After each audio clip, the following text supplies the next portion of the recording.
Oke, pada pertemuan kali ini kita masuk ke acara 4 mengenai mendesain kebun.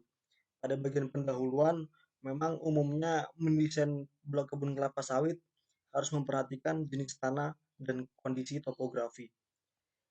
Untuk informasi topografi, itu dapat kita peroleh baik itu dari peta topografi, peta kontur, data kemiringan lereng, atau bahkan hasil penginderaan jarak jauh atau biasa kita sebut remote sensing. Tidaknya dengan adanya informasi tadi, membantu kita sebagai dasar untuk mendesain kebun. Dalam artian, jadi infrastruktur yang bakal kita susun di situ seperti apa sih susunannya, baik itu jalan, parit, pemukiman, penempatan areal pembibitan, areal tanam, pabrik, dan sebagainya. Atau bahkan bagaimana jika arealnya itu nggak semuanya datar, dalam artian ada datar namun ada juga yang bergelombang. Nah, di sini ada tabel yang menjelaskan bahwasanya untuk persentase alokasi penggunaan lahan kebun kelapa sawit itu dibagi jadi beberapa macam. Nah, untuk areal tanam itu yang paling dominan mencapai 91,90% dan untuk yang lain-lainnya bisa dilihat juga di sini masing-masing berapa persen. Nah, di sini juga ada tabel yang kedua mengenai klasifikasi kemiringan lereng. Nah, perlu kalian pahami bahwasanya ketika garis kontur itu rapat, itu artinya kemiringan lereng itu sangat curam atau curam lah bisa dibilang. Nah, ketika konturnya renggang, nah itu dalam artian daerahnya itu landai. Nah, dapat kita lihat ketika kemiringan lerengnya itu 0 sampai 15%, itu datar sampai berombak bentuk lahannya, dan di sini yang paling tinggi lebih dari 36%. Nah, itu bentuk lahannya masuk klasifikasi curam.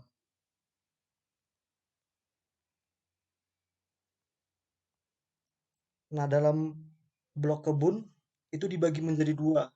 Ada blok untuk lahan datar dan blok untuk lahan bergelombang. Di sini ada contoh gambar blok kebun di lahan datar.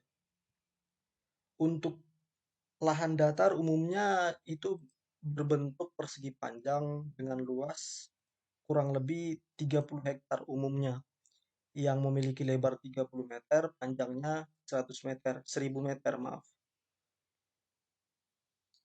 Nah, untuk blok kebun di lahan datar juga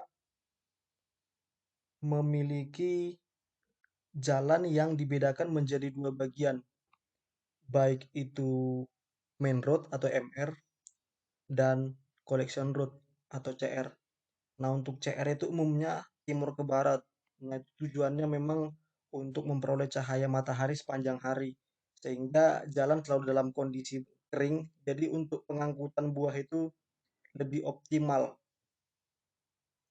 Kemudian di sini ada juga gambar kebun kelapa sawit di lahan bergelombang. Kalau pada lahan bergelombang, blok kebun sawit itu memang didesain mengikuti bentuk dari topografi atau kontur dari lahan tersebut. Dan umumnya memang di lahan bergelombang dibuat teras untuk pengoptimalan pertumbuhan pokok kelapa sawit atau bisa juga untuk mencegah erosi. Nah, kemudian kita masuk ke bagian metode. Tapi sebelumnya di sini terdapat peta yang berhubungan langsung dengan poin-poin yang di atasnya. Nah, jadi di sini kita tujuannya untuk menggambar desain kebun kelapa sawit, atau dalam artian di sini kalian sebagai arsiteknya.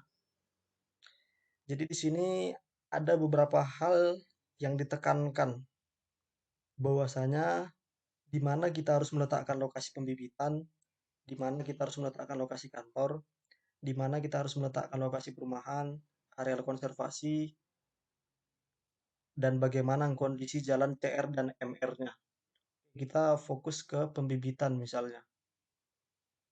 Nah, melihat peta kontur kebun yang satu ini, dengan kapasitas kalian memahami materi perkuliahan kalian terkait pembibitan, tentunya kalian berpikir bahwasanya ketika menempatkan areal pembibitan itu idealnya itu pada daerah bergelombang kah atau datar kah?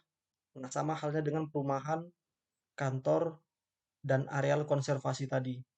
Sesuaikan dengan ilmu yang kalian pahami, mana yang paling ideal.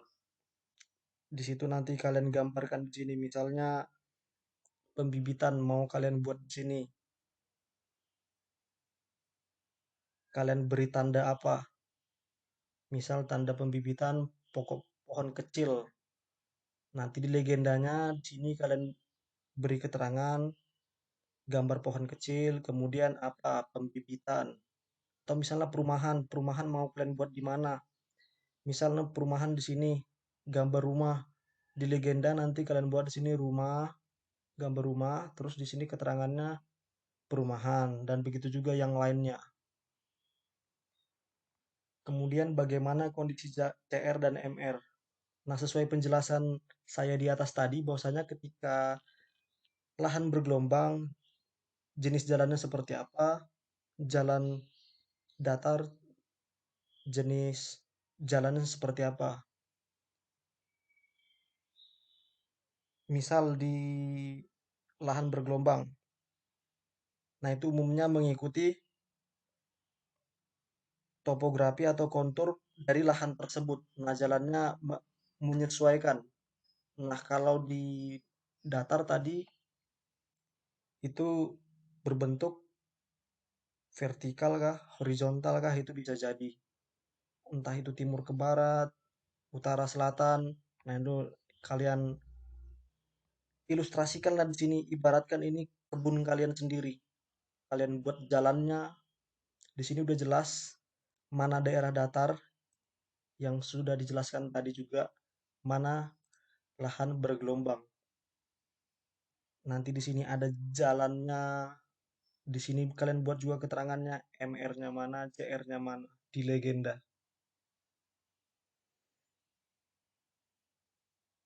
Dan untuk proses penggambarannya itu diserahkan sepenuhnya kepada kalian, lebih enaknya di mana, entah itu langsung dari laptop, pakai Corel Draw kah, Photoshop kah, atau Paint, atau bisa juga peta ini kalian print terus kalian gambarkan sendiri ilustrasi kebun sesuai kriteria di atas tadi. Kalian gambar pakai apapun itulah. Kemudian kita masuk ke poin kedua. Gambarkan contoh detail satu blok untuk area di lahan datar.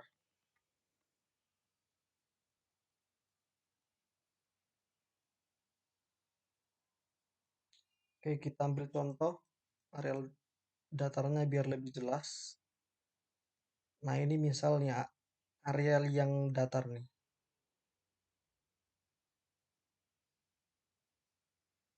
Kalian potong atau kalian buat sendiri petak gini atau mencari mengcrop dari peta ini juga nggak apa-apa biar lebih detail. Tujuannya supaya detail.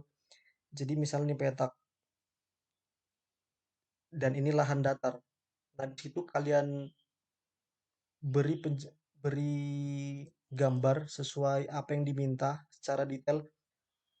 Entah itu kalian susun pokok-pokoknya, bahkan ada TPH-nya juga di situ, CRMR-nya gimana. Nah, itu tujuan dari poin kedua itu tadi. Contoh detail satu blok untuk areal di lahan datar. Jadi lengkap, di situ ada pokoknya, TPH-nya juga ada lebih bagus, CRMR-nya, dan lain-lain apa yang bisa kalian tambahkan di situ.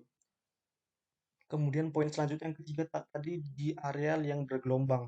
Nah, ini kita ambil contoh yang ini. Ingat prinsip di daerah bergelombang seperti apa, untuk penyusunan pokok-pokoknya seperti apa, MRCR-nya seperti apa, atau bahkan kalian buat nanti TPH-nya juga bagus.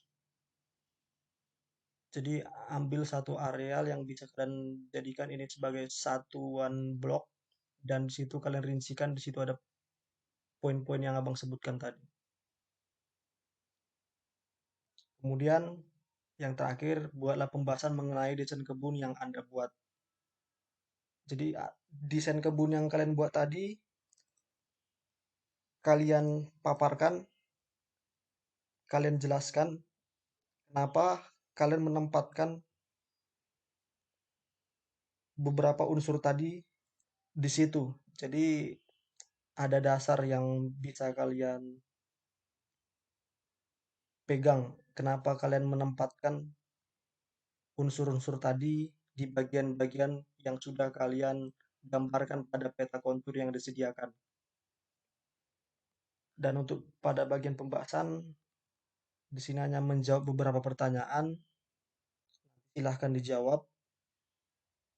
Dan saya rasa untuk pertemuan kali ini itu saja.